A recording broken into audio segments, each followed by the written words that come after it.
Welcome to the Finartech podcast, where finance, art, and technologies converge. We're your hosts, Yolanda and Sarad. I got drip and I got soul, so I got drip, so they gotta feel me before I go out or I flee. Little mama know I be cool, I ain't got no fleece.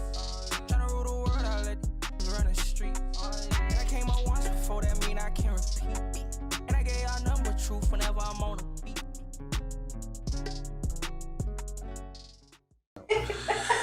All right, you gotta kick it off. All right, so everybody, welcome to the Finartech podcast. I'm your host, Sarad. I'm here with my phenomenal host, Yolanda, and we have an amazing guest today. I'm gonna turn it over to Yolanda to introduce herself and our guest that'll be on today on the Finartech podcast. Thanks for joining us. Hey everyone, thanks for being here. My name is Yolanda Rush. I am the co-founder of Y Rush Technology Group. I am here with my lit co-host, Sarad, and we have a very special guest today by the name of Gabriela Guzman of GC Nailed It. Hey, welcome, Gabby. Thank you for coming on the show. Thank you for having me. I'm excited to be here. Wonderful. So I know that you run a business by the name of GC Nailed It. Mm-hmm. I follow your Instagram and it's always up. Like your Instagram content is fire, your concept is fire, and the fact that you are under 30 and you're a business owner is just lit to me. So Thank you. tell us a little bit about yourself and what you do. Awesome. So as you stated, I'm the owner of GC Nailed It, and also doing business as the Nail Garden. So not only do I manage myself, I also have an apprentice under me, and we both do nails. I'm an independent nail tech, and then she is my pedicure tech. So we both do that, and I've been doing it for 4 years, and Jazz has been under me for almost a year now. So definitely super excited. Wonderful. Mm-hmm. Hey, that's really exciting. So you are a nail technician, and with that comes a really high demand because it's almost impossible to go anywhere to find young women that are not having their nails done. Not only young women, all women. But I know like the whole nail art space is really big, and it's a costly piece of maintenance for women. And most of us don't skip that. But so I know that your client base is always booming. So how did you get started, and how long have you been in business? So I honestly got started just by doing my own nails and just testing out myself. I was just tired of going to the shops and not getting what I wanted, which is I feel like what a lot of my clients say. But then I literally got like some inspo from my boyfriend and my best friend, and they were just like, just try to do it on other people. I'm not really social, so it was really hard to me to start managing myself on social media and just putting myself out there. To me, it seemed like I was begging for clients, even though, and it's really hard to look at it that way now, just because I wanted to promote myself, but I made it happen. So I ended up going full force into social media and then being able to get my clientele. And I started about 4 years ago. So this was before independent nail tags were really a thing. So in the area, I honestly I think I heard of maybe 3 or 4 independent nail techs that were really big in the area.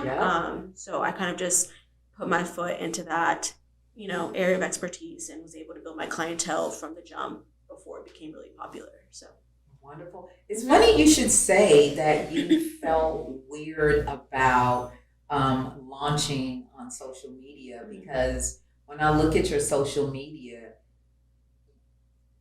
I shouldn't cuss, but your shit is fire. And it just looks like you're a natural with the whole social media piece. So it's just really funny that you should say that. But I guess one day you were just like, you know what? Forget about it. I'm going all in. Yeah. This is who I am. This is what I do. And if I don't market myself not going to get any clients on this free platform, I'm not going to get any clients. Yes, exactly. So I had to take advantage of, what social media had to offer. Instagram especially, that's probably my biggest platform that I advertise on, that I promote myself on. And, you know, with Instagram, there comes the algorithm, which you have to tackle. It always changes. So I think just being able to tackle that algorithm and just see what's trending, what's not, what new features they're putting on, and kind of jumping on that wagon before it gets really big, I think was probably my best form of promoting myself. Just being able to hop on the reels and hop on the videos and all the new features that social media offered. I just tried to jump on that train as soon as it came out, so that I was able to build my platform to the following and, you know, the social media I have today. So I can identify, you know, some with like, you know, I know I didn't have a fresh cut for this show today, but next time I come on, I'll be fresh. Don't worry. But I used to be like a neighborhood barber. You know what I'm saying? Like when I was growing up, and I cut hair in the neighborhood, and I would always get mad, especially like for y'all who don't know, we're like in the DMV area today, like with DC haircut prices. You know what I'm saying? Yeah. And you got to go home and fix your own hair. Right. So I understand like when you know, I'm making the parallel between you all, you know, you having to go get your nails done, pay for them, and then you're not satisfied, and you got to fix them yourself. Mm-hmm. Like I totally understand that. Exactly. From you know, from a male perspective. Yeah, for sure. Wow. Definitely. So let me ask, were you professionally trained when you first chose to be a nail tech, or is it something you just picked up first? Was it a requirement that you go to school and get certified, or how did that work? Great. So yeah, I was not licensed when I first started. I do 100% recommend you getting your license just to, you know, cover your bases and make sure that, you know, you're legal in the state to be able to perform these services. But I was self-taught. So I literally taught myself via YouTube, Instagram.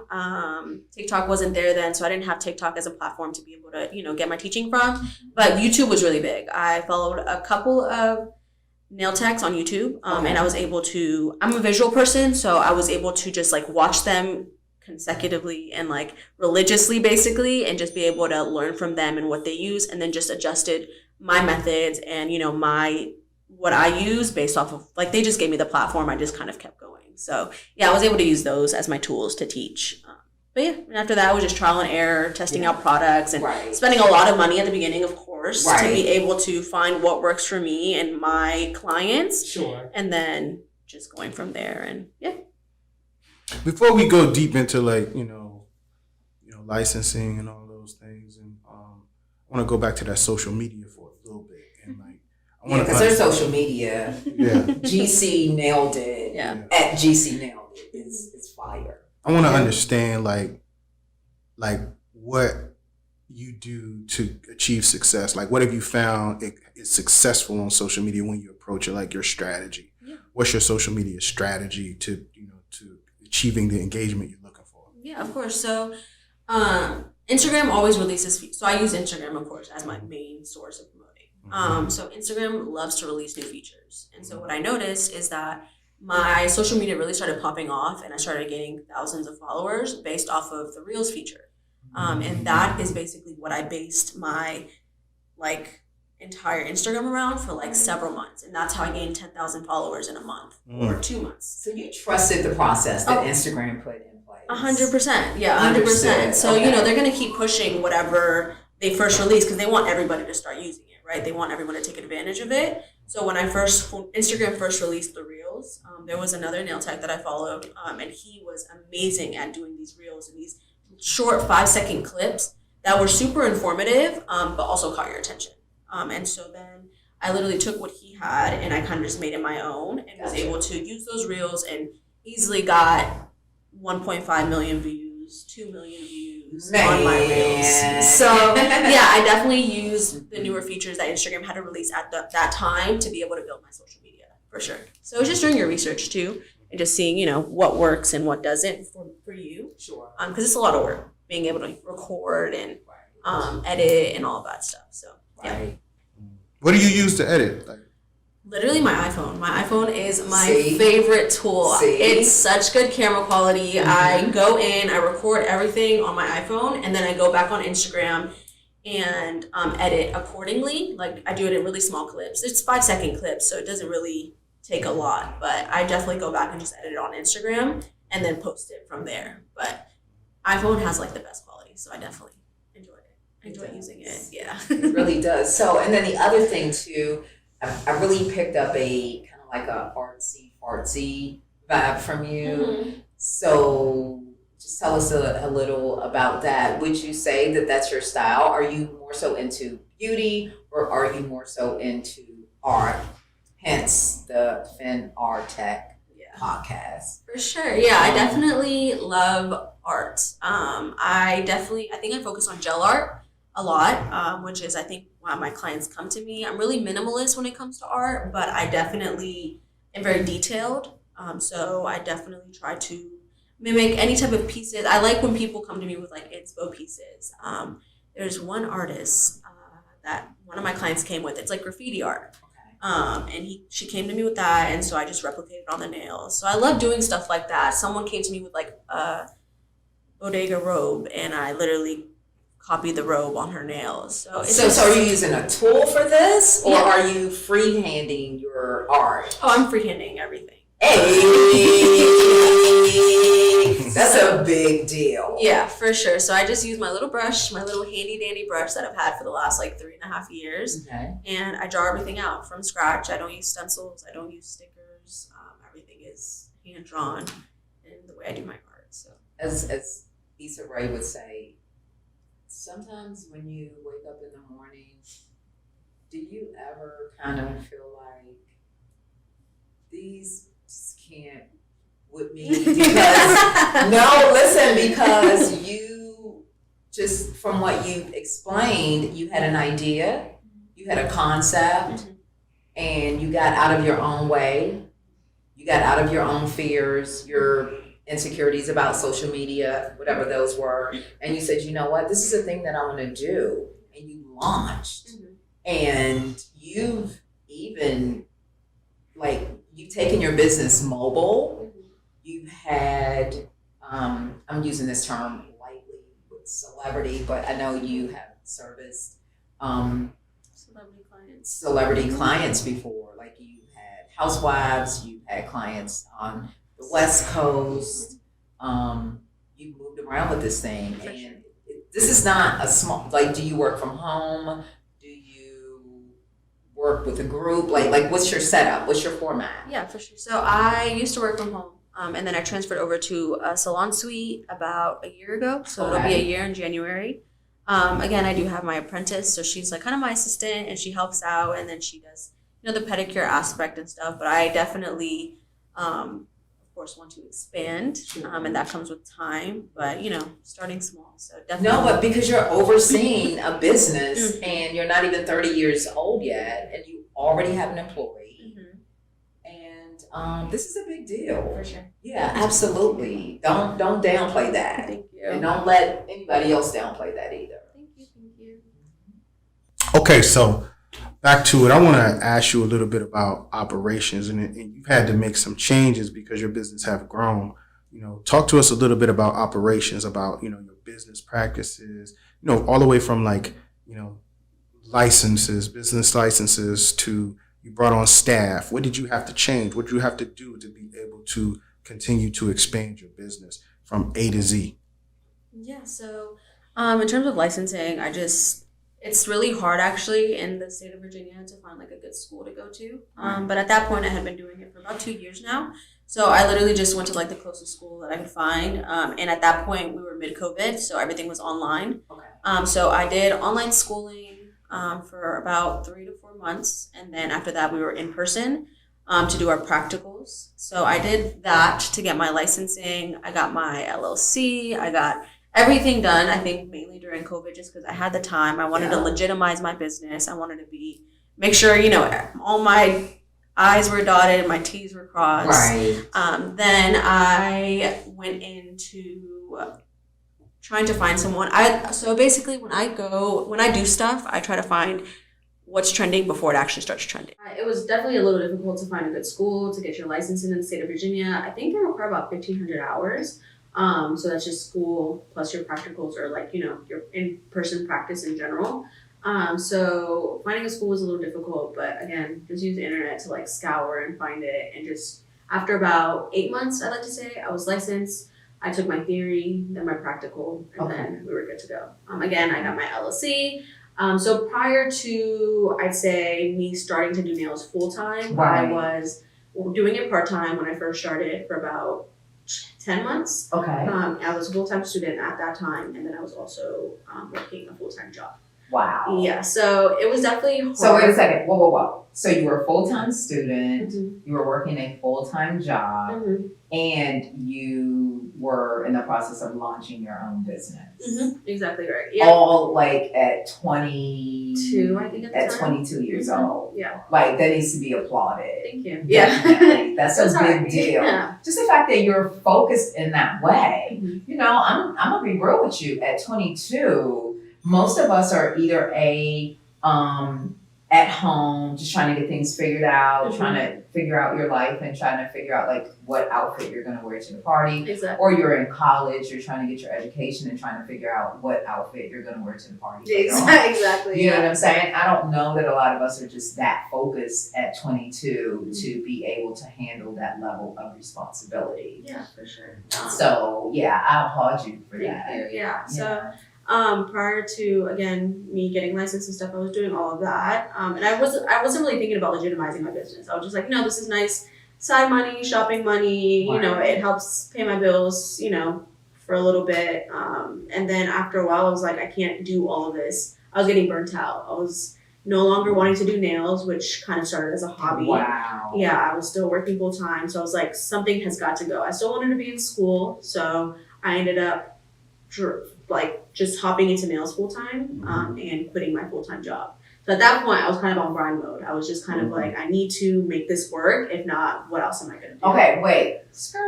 Time out. So you dropped out of college, you quit your full-time job, and you devoted your time and attention 100% to your nail business. Exactly. Wow. Yeah. So you gambled on yourself. I had to trust myself. I had to trust the process. I had to trust myself. Yeah. And you know, I was surrounded by really good people, and I'm still surrounded by really good people. So they supported me like 100%. I think the hardest part was telling my mom that I was going to drop out of school and my full-time job. Yeah. But she was super supportive, and so I was really happy about that because that's the one person I needed. Yeah. You know, 100% agreement with. Gotcha. So yeah, after that, I decided, I was like, okay, this is the time I need to save up because school is expensive.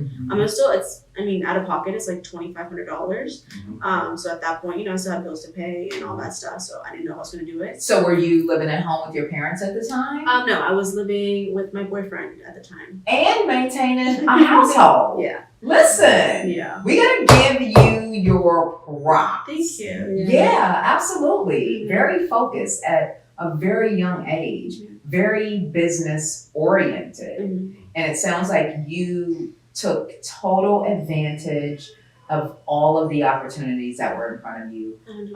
Just the fact that you had a free technology platform called social media to market your business. The fact that you had a support system that you took advantage of that and you went in and you used their support to rally around you to give you because everyone needs the nod or the go ahead from certain people. And like you said, you needed that from your mom and she was there to give you that. Exactly. So you just took advantage of these things and you ran with them. So when were you fitting in time to like do your 21, 22-year-old want to go partying? Because like, let's be honest, that's what you do at that age.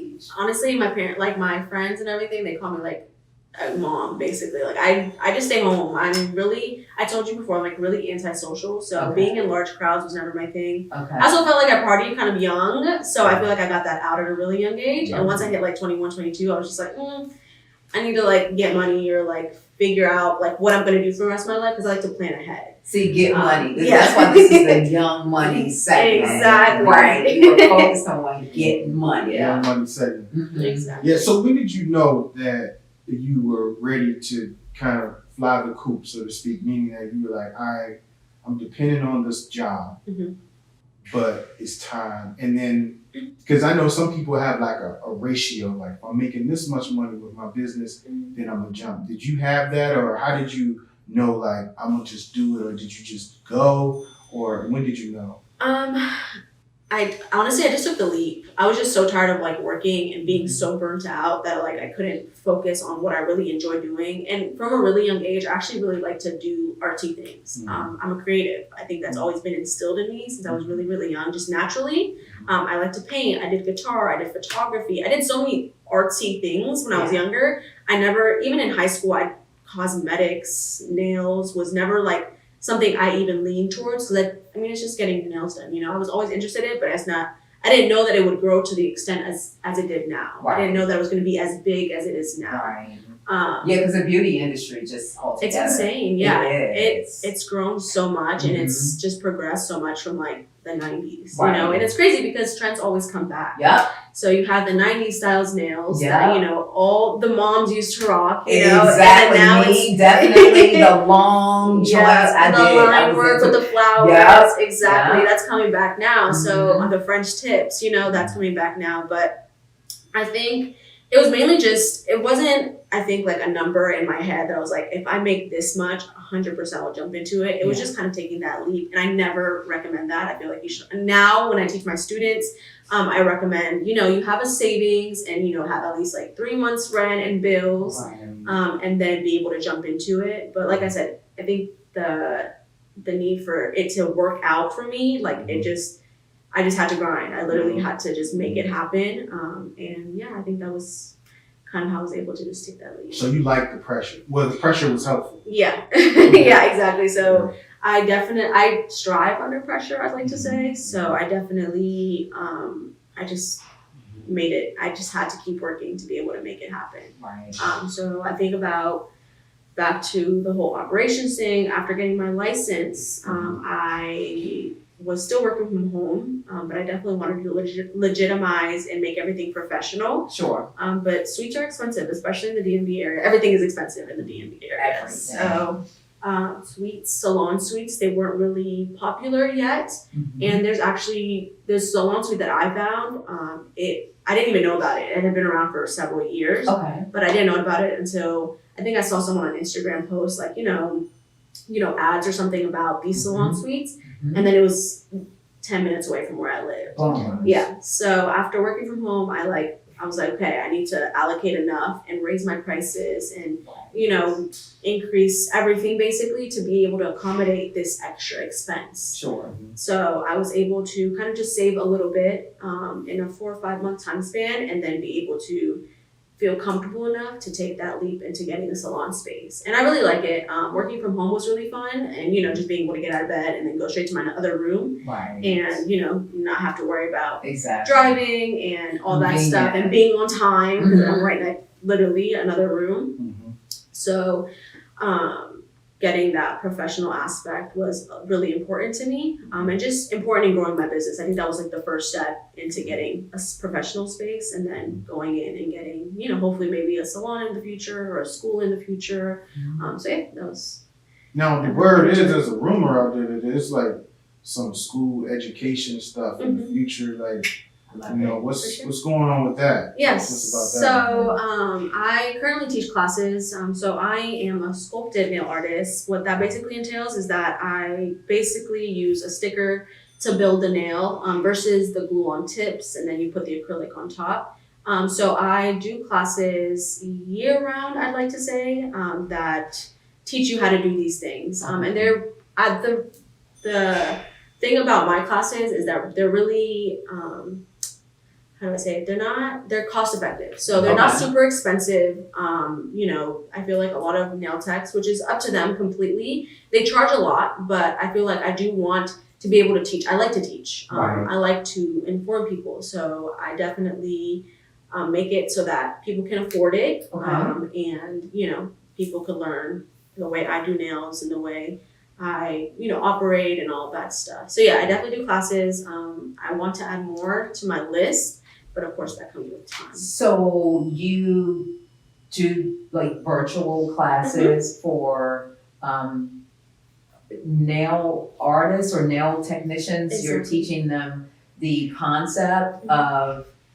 acrylics. Exactly, yeah. So my classes are all virtual. I wanted to make it easy for people to back access. to technology. Exactly. Finartech podcast. I like it. Okay. Yeah, for sure. So yeah, I do virtual classes. I want to make it for like access to everybody worldwide. And then also the recording aspect of my classes, I record them and then people could go back and rewatch them. And I feel like that's how a lot of people in this industry learn, or just people in general. Everything is on the internet now, you know? So I just feel like being able to record it and then send it out and then being taught that way is a lot more effective than just like an in-person class, because I have really bad attention span. So just sitting in a class for 6 hours, I lose everything at the second I come out. Honestly, after the first 2 hours, I'm bored. Okay. So my classes are short. They're not short. They're about 3 hours. Okay. But again, you could go back to them and, you know, go and learn and relearn and just, so.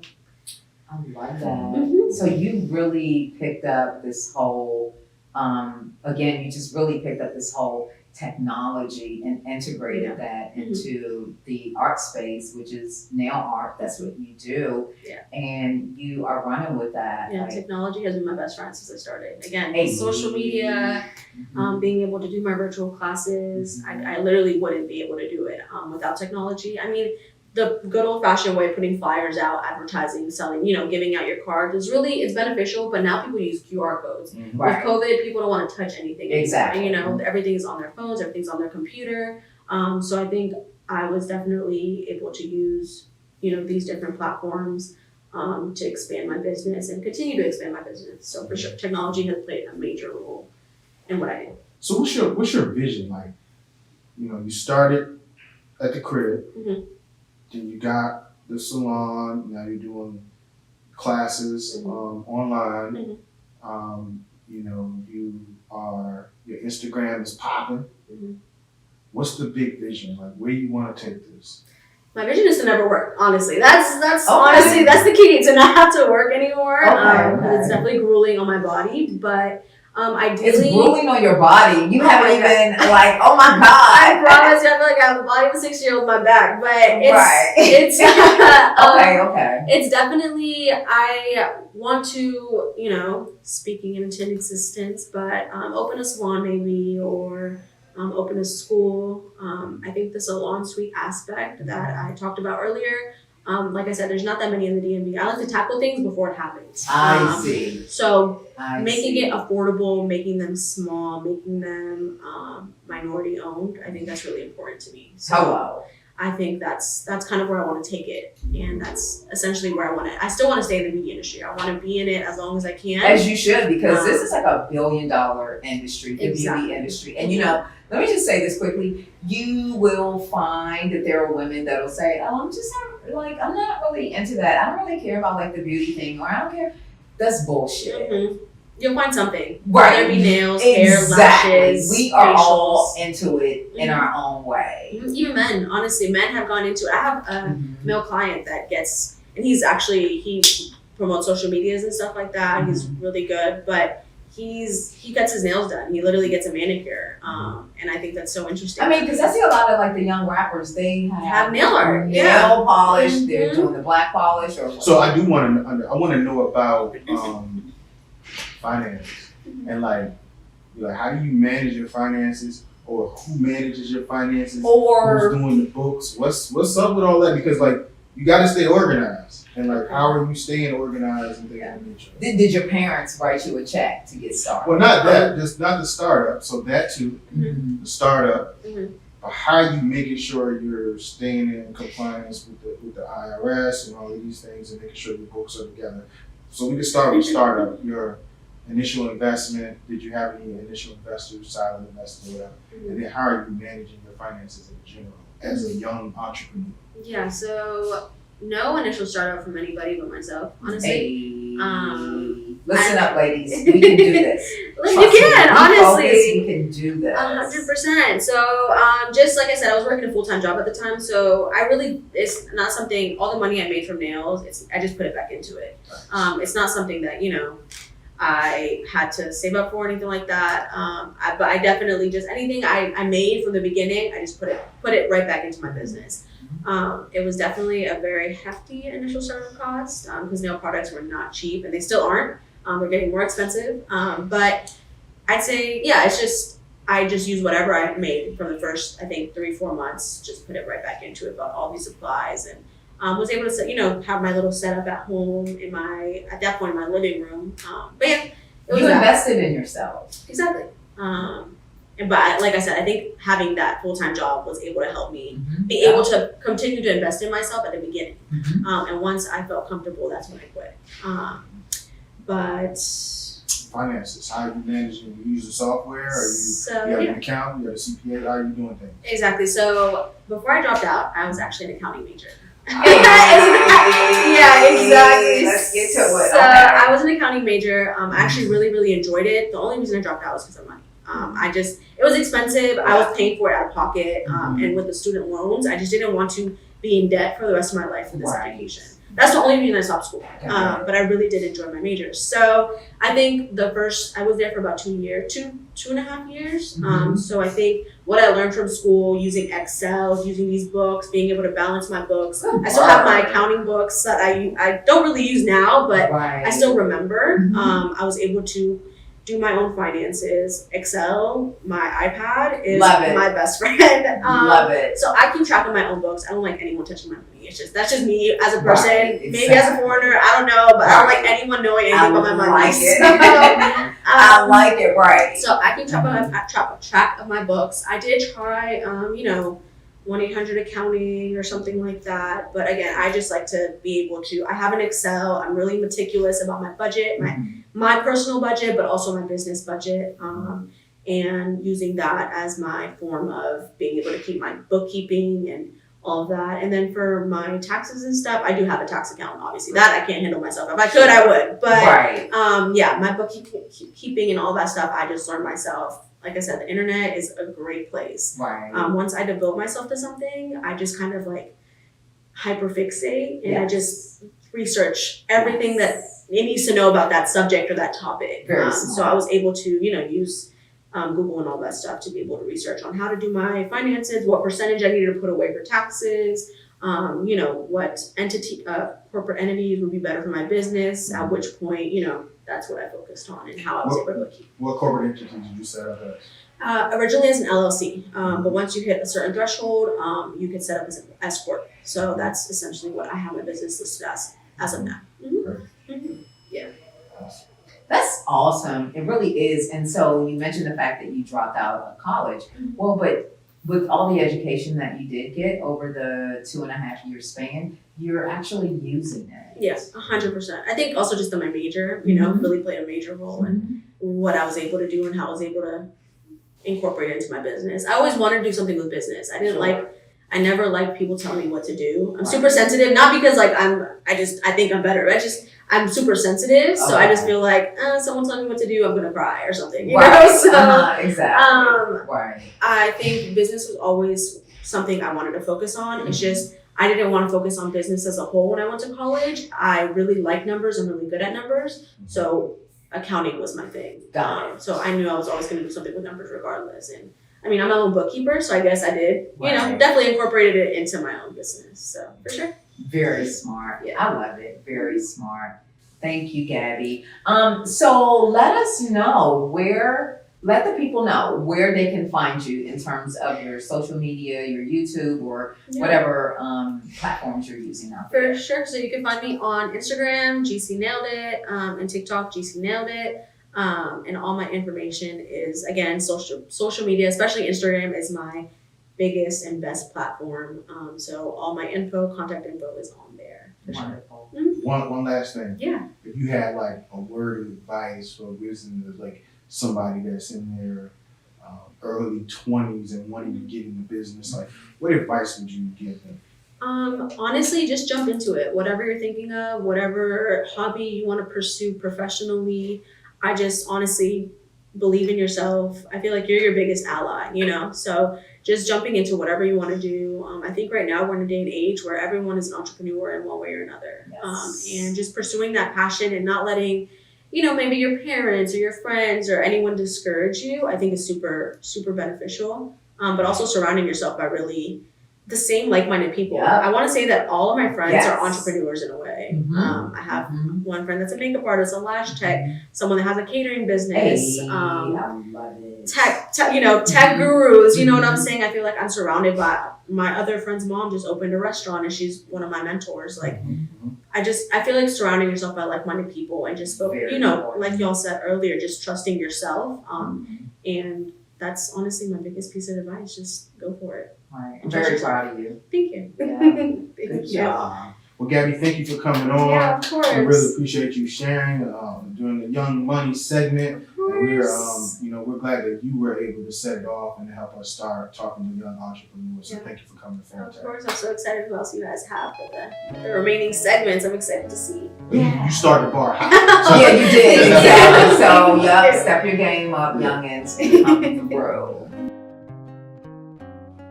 I got drip and I got soul, so I got drip, so they gotta feel me before I go out or I fleet.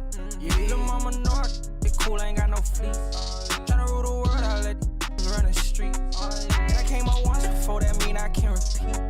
And I gave y'all number truth whenever I'm on the